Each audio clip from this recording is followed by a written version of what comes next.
Hi, my name is Elizabeth Winterbourne, and I am a singer-songwriter originally from the Southwest, but now I'm based in New York City. I've always struggled to kind of describe my style of music, but the one that we've kind of landed on that I usually use is the phrase folky dream pop.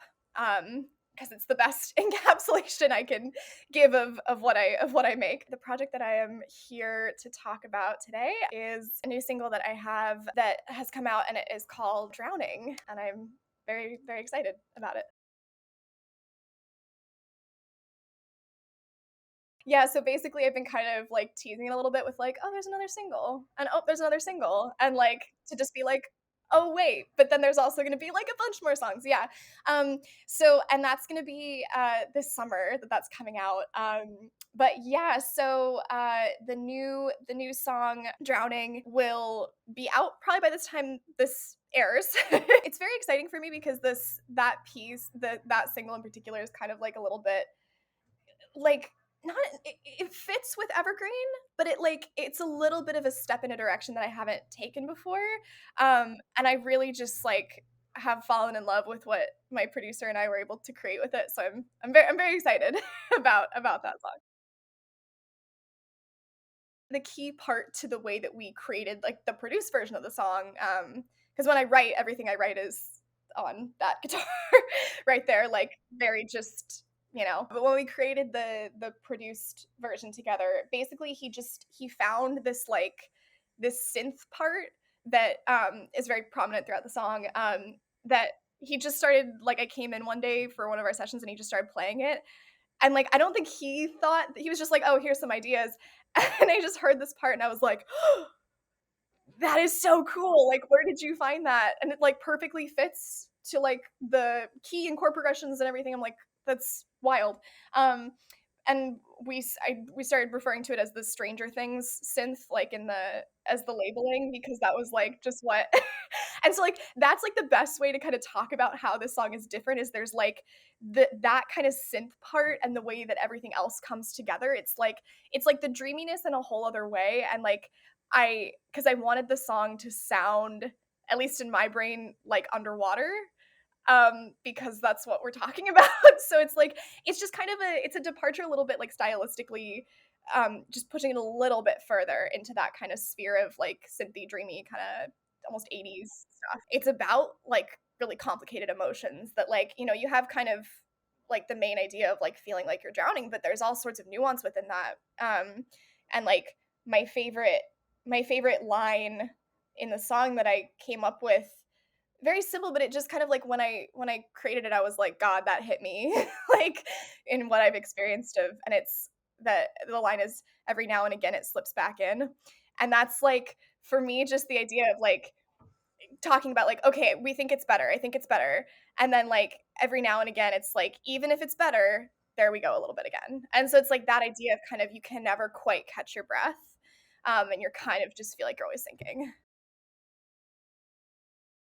Yeah, for sure. So his name is Christian Recasina. He's also based in New York City area. Yeah, he's awesome. He's basically about my age. We're both around the same age, so he's very young. And I really that's something that I've enjoyed a lot of working with somebody who's kind of my same age, and it feels like that feels different than some of the kind of older people that I've worked with in the past. But yeah, it's like I mean, it's kind of everything. Like having a great like there are plenty of people who self-produce, and that's freaking awesome if that's like what you want to do, and that's um it's like I personally love though having like another person kind of like you said like in your corner, because it's sort of a lot of times being a solo artist like can feel like you're alone, and can sort of feel like you're dragging yourself along, and you're like you know I got to try and do it for me, that's the only there's no one else in this. And then kind of having, because we have a very good relationship and we're very good friends, and so it's like kind of having that, it's like you just sort of start to feel this like, oh, it's not just me anymore, like there's somebody else in this, and it's like I want the opportunities for him too. Like I want to get these things because I think he's freaking awesome, and I want him to like I want to pull him up to where I think he should be. And so it's like there's sort of that aspect there, and him like sending me stuff like, oh, you should try this, and here's this person you should reach out to because, whatever. So it's like it's really great, like just creating something with another person. I don't know, it's just it's another aspect of just it's very human of like kind of letting yourself do like be vulnerable and make something with somebody else. Yeah, in terms of like how we work, usually it's like I go over and I will be like, okay, like we'll work on a song and then he'll kind of be like, all right, what's the next one? And I'll be like, okay, so here we go, and I like will play it on guitar for him, um, and then it'll usually be like, are there influences we want to kind of go off of? Are there other songs that it's like, oh, that's kind of the direction we want to go in, or like, oh, I just have an idea, let's do this, and it's very organic, like just kind of playing around with stuff, and ideas come back and forth, and then it kind of turns into what it ends up turning into.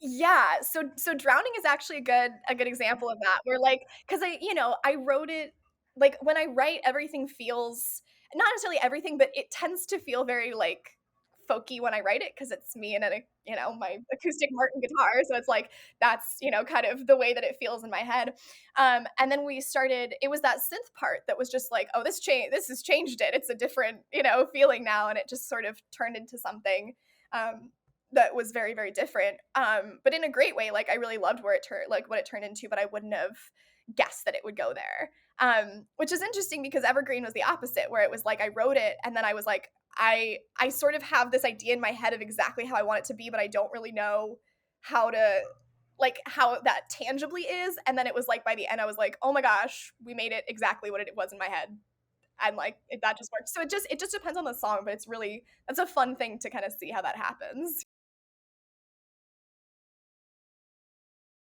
Yeah, no, and that's like that's a big part of one of the big parts of why I really like having somebody who's on the production end of things, because like usually what I end up doing is I like so I'm also a classically trained singer, which means that I am tend to be particularly perfectionist when it comes to music.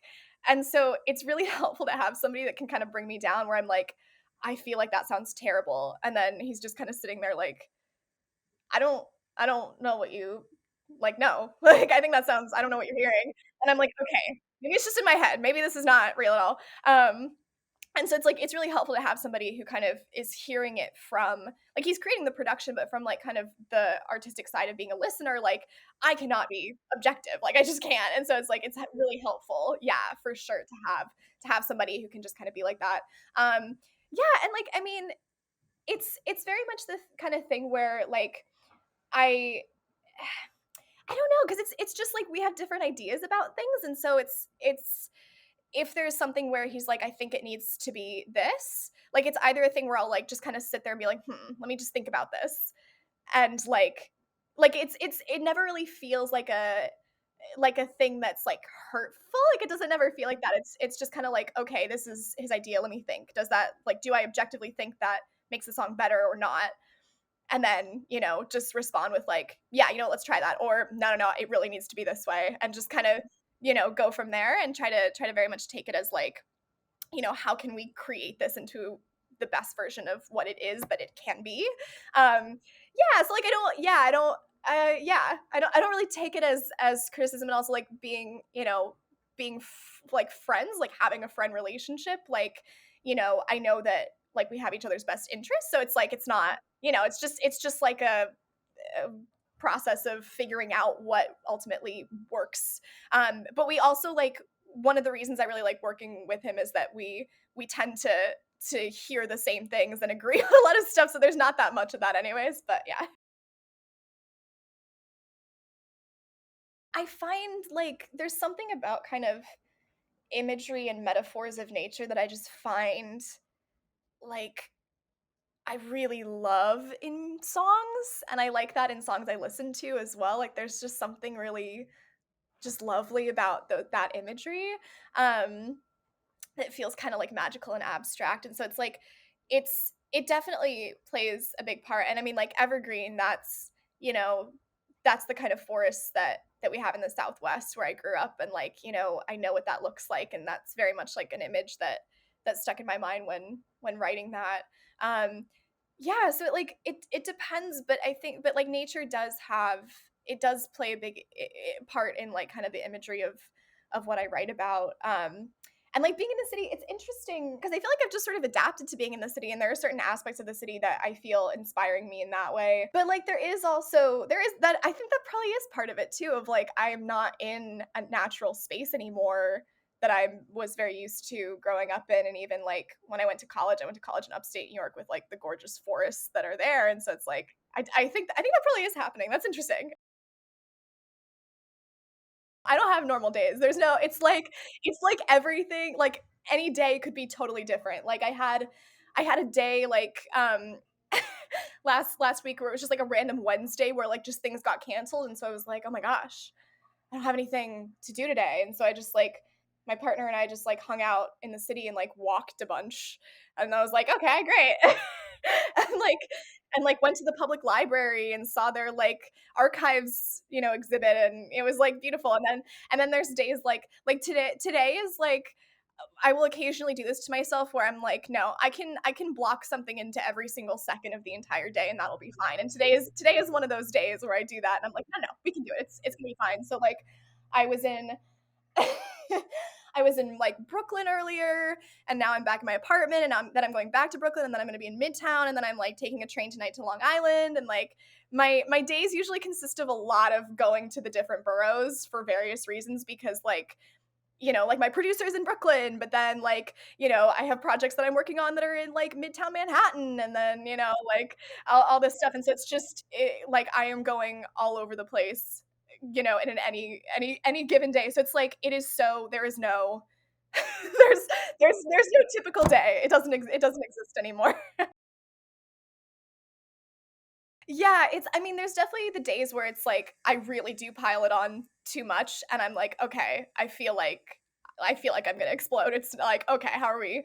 So those days definitely happen, and it's kind of a constant, constantly trying to like avoid it going that far in any given day. But yeah, I mean, I love like the part of being an artist that is like I never know what's gonna happen. Like that's like the joy of life, and I have one of my best friends, her mom is a um she's an artist. She does like ceramics and sculptures, like really extraordinary ones, and she she has this great like I'm gonna call it a quote because we quote her on this, but and it's like her quote is like, "Wouldn't it be terrible if you woke up and you knew exactly what you were doing for the next week?"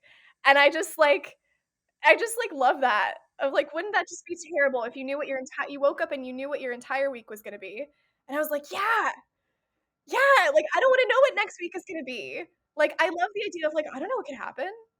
It's great because even if I have it scheduled out where it's like, okay, I know I'm gonna, be with my producer for 4 hours this day, and then, tomorrow I have this show at this place or whatever. Like even if I have a structure like that, it's like I don't know what we're gonna create, and I don't know who I'm gonna meet at the show, and I don't know what the energy is gonna be like, and I don't know what's gonna happen, and it's like it's so cool.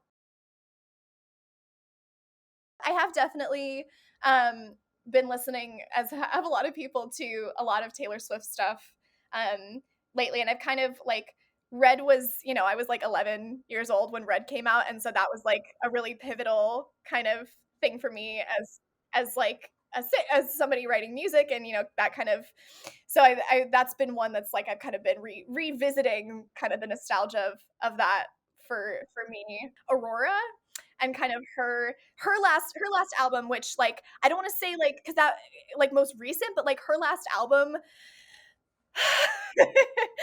just that's like one of those people that's like that's a dream I would love to open for Aurora ever. Like that's like oh my gosh, because I just the way because her like she creates pop music that is just so it is pop music and it is not like nothing else you listen to at the same time, and her lyrics are beautiful and brilliant and thoughtful. So my partner knows that I love her, and he found this video. I don't know if you've seen this video of like she makes the entire, I don't know how big the venue was that she was playing at, but she made the entire concert venue like crack their knuckles at the same time. And then she's just like, "Oh my gosh, there's no sound I love more than that." And I'm like, "God, this woman is extraordinary."